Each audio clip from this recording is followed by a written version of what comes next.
Ju përshëndesim zonja dhe zotrinj, njoftojmë të na ndiqni të flasim për aktualitetin, i ftuar në studio Sevin Serjani, analist, aktivist, avokat. Mirë se vini. Përshëndetje. E përplotësuam prezantimin Serjani. Irena Gjoka me disa mbiemra denoncuar vjetra, qindra herë nga opozita, se ka qenë e dënuar në Greqi me shkresa zyrtare. Sot prokuroria kërkon nga KLG vendimin për shkarkimin e saj. Ky nuk është lajm njëherë. Pyetja ime është pse kaq vonë, pra 20 muaj për verifikim. Shikoje, ka zhvillime në fushën e drejtësisë. Nëse do t'i bëjmë një analizë përgjithshme njëherë, sepse duket sikur gjithë projektorët janë ke SPAK-u, ke GKK-ja dhe çdo gjë rrotullohet rreth aty organeve që kanë lindur, që janë dhe organet posaçme. Problemi që ndron që sistemi i drejtësisë është kryekput i shkëputur nga realiteti ku qytetarët jetojnë, që do të thotë kriza e madhe e mungesës së sistemit drejtësisë, sepse është mungesë tashmë, pra domethënë ajo reformë ka krijuar sot pas më shumë se 10 vjetësh një kolaps total në gjithë fazat e gjykatës. Që do të thotë, nëse do ta merrnim për nga rëndësia e sistemit drejtësisë, duke përfshirë këtu dhe SPAK-un edhe GKK, pra gjithë në kompleks të saj, për sa i përket, po themi, peshës që ka në përditshmërinë ose në tërësinë e korpusit juridik, është shumë e vogël, është diku rreth 5%. Por tani të kalojmë ke çështja e Irenës. Thelbi qëndron që ka disa muaj që edhe SPAK-u, pavarësisht se ka qenë në kontroll të qeverisë, dhe kjo nuk e thënë në mënyrë klishe, por po ta shikojmë, domethënë, ka hecur hap pas hap sipas nevojës së të lartmadhërishmit kryeministrit Edi Rama. Mos harrojmë, në qoftë se ka pyetje nëse si ka mundësi që Rama godet dhe të vetët, po ne kemi raste të referohemi edhe periudhës së komunizmit në Shqipëri, ku përveç shtresave të cilat quheshin të deklasifikuara, kishte edhe goditje brenda sistemit. Dhe këto goditje brenda sistemit, edhe në rangje të larta dhe në kohën e komunizmit, gjithmonë prodhonin një lloj trysnie, edhe ishte edhe mënyrë unifikimit pushtetit.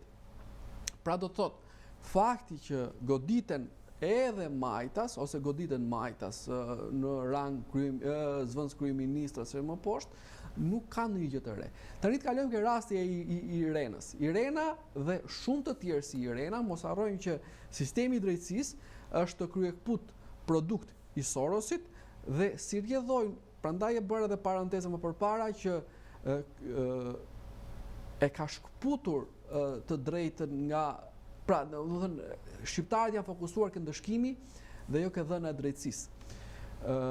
Si Irena ka shumë raste të tjera të cilët nuk mund të ishin në organe drejtuese, në sajt të kaluarës tyre, në sajt të veprave të tyre të mëparshme, por gjatë periudhës së vettingut këtu bë gjuetisht rigash, duke sepse ishin gjithë në një mënyrë ose në një tjetër ishin të kapur nga sistemi, edhe atëherë ata me këtë lloj mënyre hoqën ata që nuk i duheshin dhe mbajtën pikërisht këta, pavarësisht integritetit që ata kishin. Dhe një ndër ta është Irena.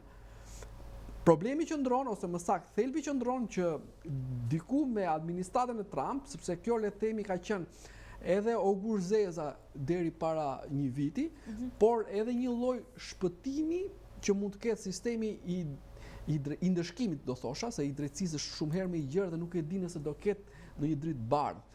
Për aq kohë sa do kemi këtë lloj sistemi, nuk do kemi një lloj vendosje ose rikthim mbrapsht për ta organizuar në mënyrë të drejtë. Pra, sistemi i ndëshkimit që është SPAK-u dhe GKK-ja dhe organet BKH-ja edhe këto të tjerat,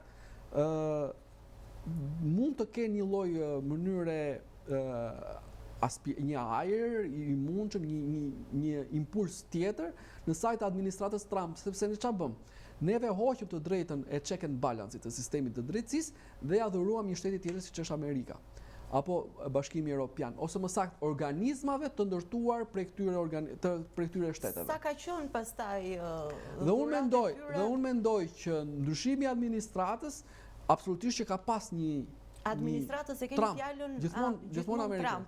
Po flasim pak edhe për administratën e SPAK-ut, sepse në çdo shkuarje të zotit Berisha në SPAK, referuar masës detyrim paraqitje, e kemi dëgjuar përpos akuzave për Irenën me 5 mbiemra, ta cilësoj Dumanin avokatin e Irena Gjokës. Fakti që nuk është më Dumani në krye të SPAK, ka bërë që të shkojmë të kjo kërkesa e prokurorisë sot për shkarkimin e saj? Ne kemi një sistem ndëshkues për ta përcaktuar. Natyrisht që ka lidhje me administratën e Trump edhe kjo, por... Pra do të thotë që kemi një sistem ndëshkues, që e përmenda se kur është sistemi ndëshkues, e cila është bërë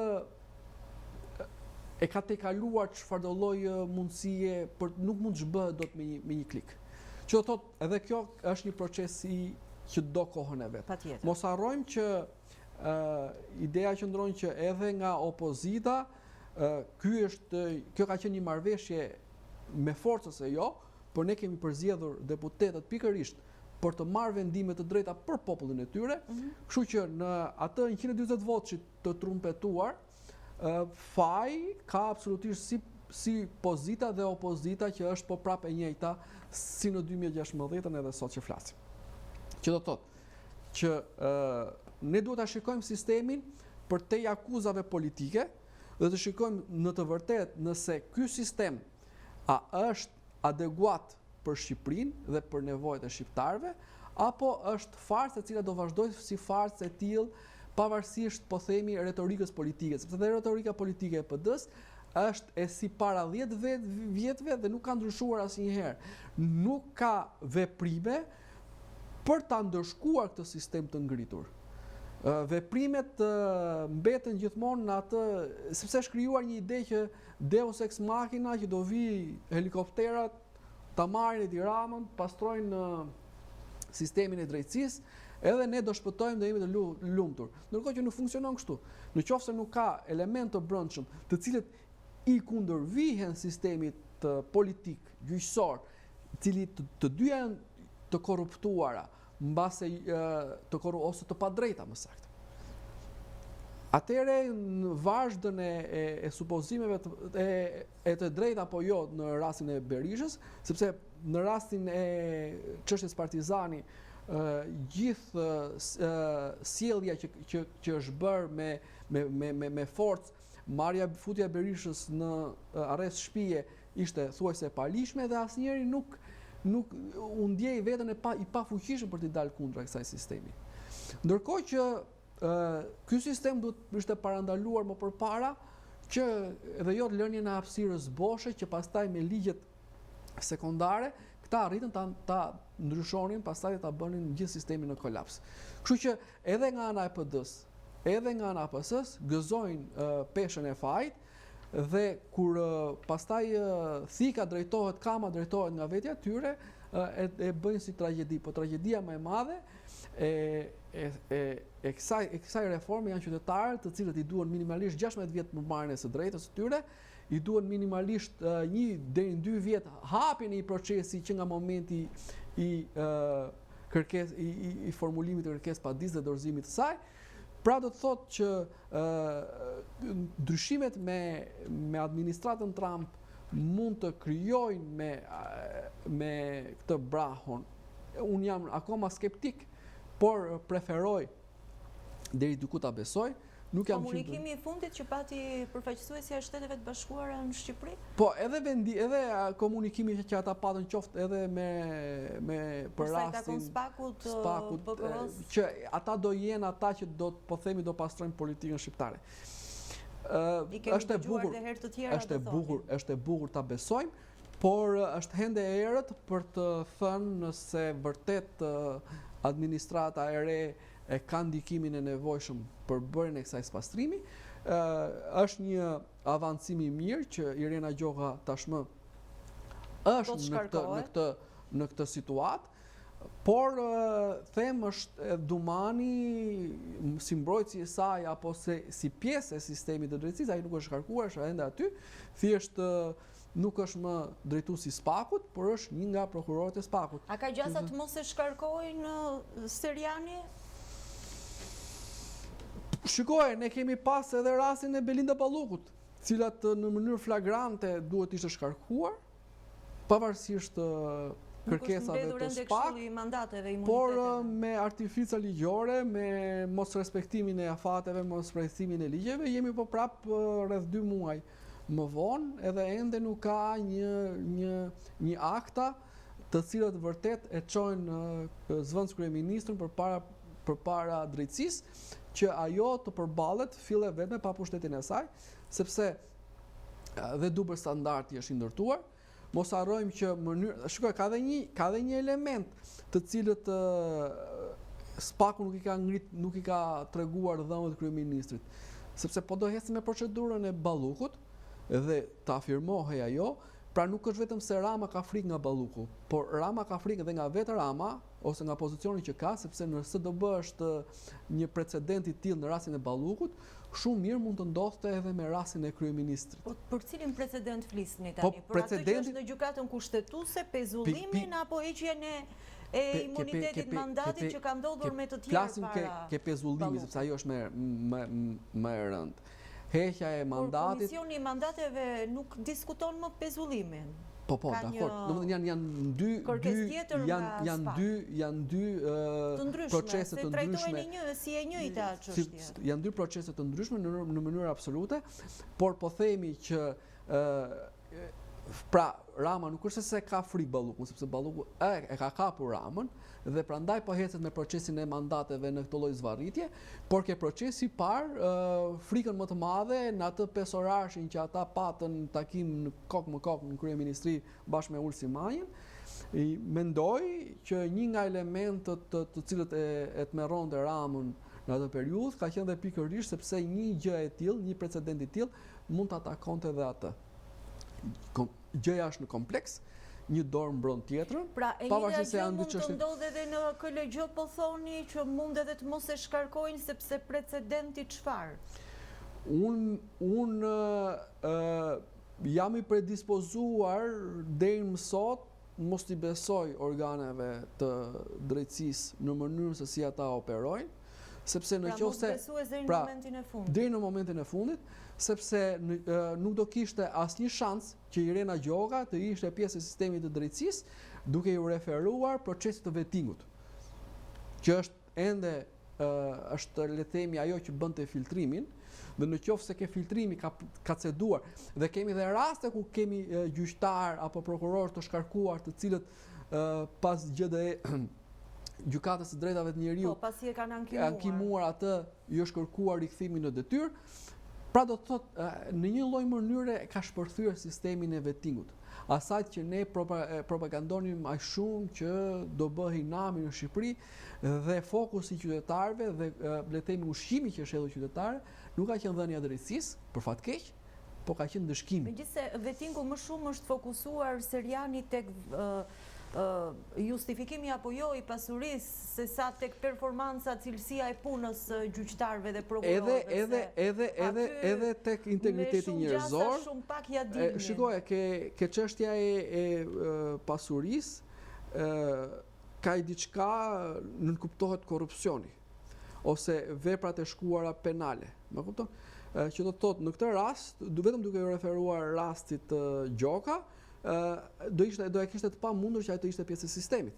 Pra nuk është vetëm çështja e deklarimit pasurisë, po kemi dhe raste kur është bërë një sy qorr dhe një vesh urdh për shumë të tjerë të cilët nuk e kanë deklaruar dhe pastaj janë kapur me të tjerë të cilët për një element shumë të vogël janë shkarkuar nga sistemi. Seriani, ju duket rastësi juve që Irena Gjoka, dosjen Berisha dhe dosjen Meta, pra dosjet e krerëve të dy forcave më të mëdha opozitare, le të themi.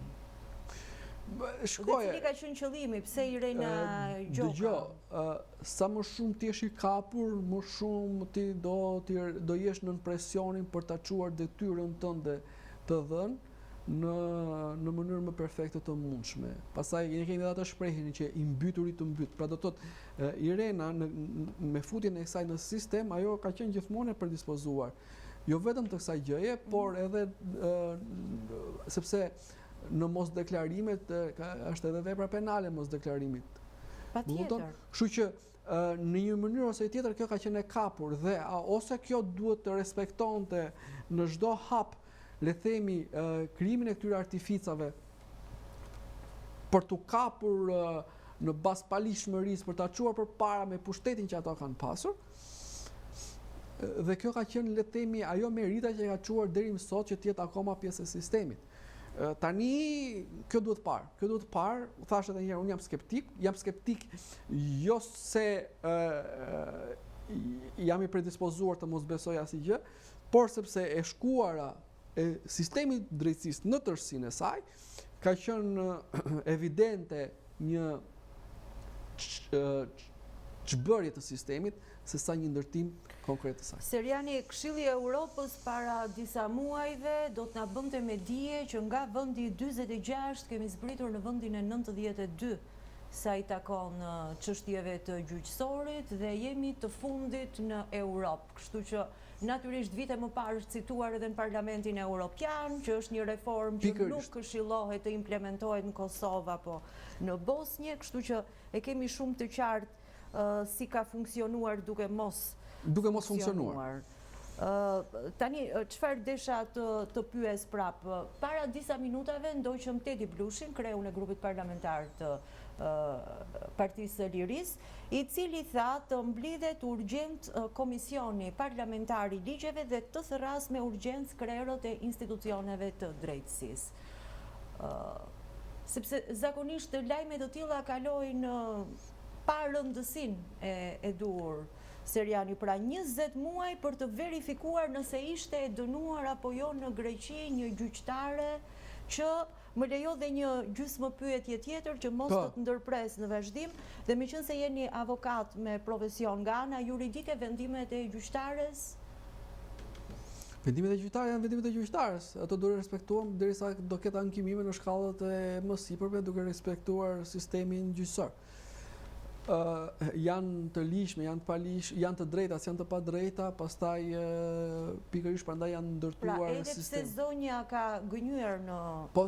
Unë po them që sistemi... E pa dënuar, nuk ka asnjë problem. Vendimet e saj janë të pandryshueshme, të paktishme. Vendimet e saj deri në këto momente që flasin, sepse nuk respektohet pozicioni, respektohet ex officio që ajo ka.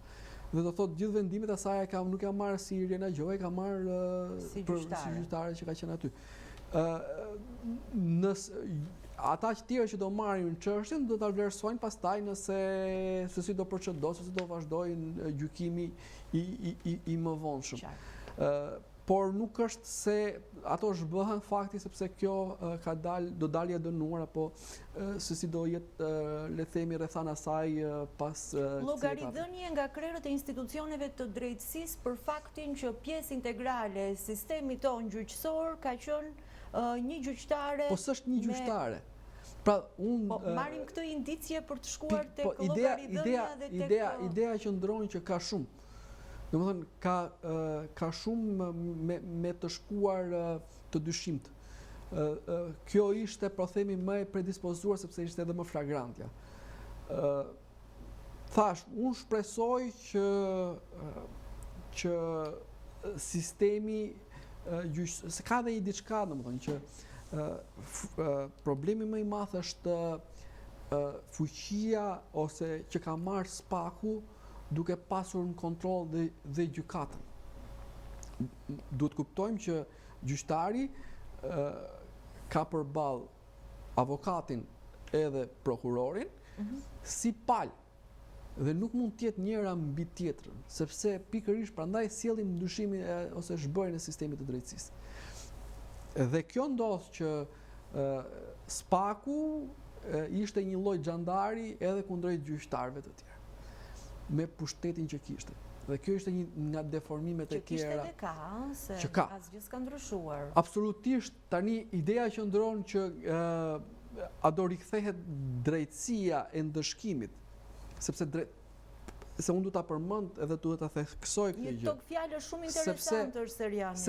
Sepse neve presupozojmë që dhe drejtësia që ne kemi në përballje të përditshme me institucionet që janë të parat, por edhe me gjykatat që janë rendi i dytë i dhënies së drejtësisë, ose le të themi finali i dhënies së drejtësisë, vuan nga kjo çbërje. Dhe është e vështirë që të gjërat të keq ndërtuara prej 10 vjetësh të zhbëhen në mënyrën, duhet edhe ndryshimet, po themi, të nevojshme kushtetuese për rindërtimin e sistemit të drejtësisë, po themi, ka nevojën e vet në bërje, por edhe në implementimin e tyre. Kështu që unë du të heci me idenë që mbase kjo lak që këta politikanë ngritën për të ndëshkuar kundërshtarët apo ata që mendonin ndryshe, dhe qytetarët gjithashtu, që qytetarët janë të parët, mund t'i kthehet në këtë palishmëri, t'i kthehet kundra. Si bumerang. Kjo, domethënë, gjithë ideja që ka një element shumë të rëndësishëm se çfarë e ndan demokracinë nga autokracia ose nga diktatura. Është procedura. Pra, në qoftë se për të cilën nuk flasin thuajse asnjëherë. Në qoftë se me të drejtës apo pa të drejtë, ti arreston një njeri, por nuk respekton procedurën, arrestimi është i paligjshëm. Prandaj është arrestimi i paligjshëm, sepse në qoftë se pavarësisht idesë së madhe se çfarë do të bësh ti. Se edhe diktaturat më mëdha kanë ardhur me premtimet që do sjellin, le të themi, atë të munguarën në sistemin e edhe diktaturat me votë kanë ardhur. Qartë qytetarët. Kështu që është shumë e rëndësishme, nuk është ideja për shembull të ndëshkohet Berisha, po të ndëshkohet konform procedurave ligjore. Dhe se kjo nuk është vetëm ke domeni i jurisprudencës. Nuk flasim edhe në parlamentarizmin. Në qoftë se nuk respektohet procedura afatet për çështjet e mandateve, apo të ruhet integriteti i deputetëve të qofshin të djathtë apo të majtë. Pra, te kalimi ose siç bën kryeministri që merr kompetencat e ministrit tjetër dhe duket si i vetmi zgjidhës i halleve ose ndërtimit i problemeve të shqiptarëve, atëherë sistemi ka rënë dhe kjo lidhet gjithmonë me procedurën. Procedura është tepër e rëndësishme në sistemin politik që i referohemi demokracisë. Në qoftë se heqim këtë, atëherë nuk ka asnjë ndryshim tjetër, sepse po të shkojmë edhe në Veroqa, çfarë thoshte? Do vinë amerikanët, revizionistë amerikanë, na ndëshkojnë, krijohesh frika terrori në popull, ai fliste për të mirën e përbashkët, komunizmi në perceptim quhet sikur gjithë do jenë të barabartë, pavarësisht se unë jam totalisht kundra e një sistemi të barabartë, sistemi i drejtë po i barabartë mund të jetë. Por kjo është një utopi shumë e madhe për popullin. Edhe luftën që ata bëjnë duke ndëshkuar të tyret edhe kundërshtarët e bëjnë në emër të së mirës. E njëjta gjë ndodh edhe në një demokraci që në ndëshkimin e së mirës duke mos respektuar procedurën, kthehemi në autokraci, kthehemi në diktaturë. Kështu që është pak ta vlerësojmë në këtë lloj forme dhe këtu shpjegojmë se është duket sikur ne jemi duke folur fjalë disa koncepte, por kjo është mënyra e shpjegimit të çfarë do lloj aktualiteti dhe të mëparshëm dhe në Shqipëri dhe në të ardhmen në qoftë se do jemi duke diskutuar se kush ka drejt dhe kush s'ka drejt. Ne hecim dhe me atë idenë që mira bëri ky filani fistevut, gjë që në thelb është e padrejtë. Seriani, ju falenderoj shumë për bisedën në studio. Çështjet janë nga më të ndryshme, por minutazhin e kemi të përcaktuar. Ju falenderojmë edhe ne. Faleminderit edhe ju, zonja dhe zotërinë Ndoqët.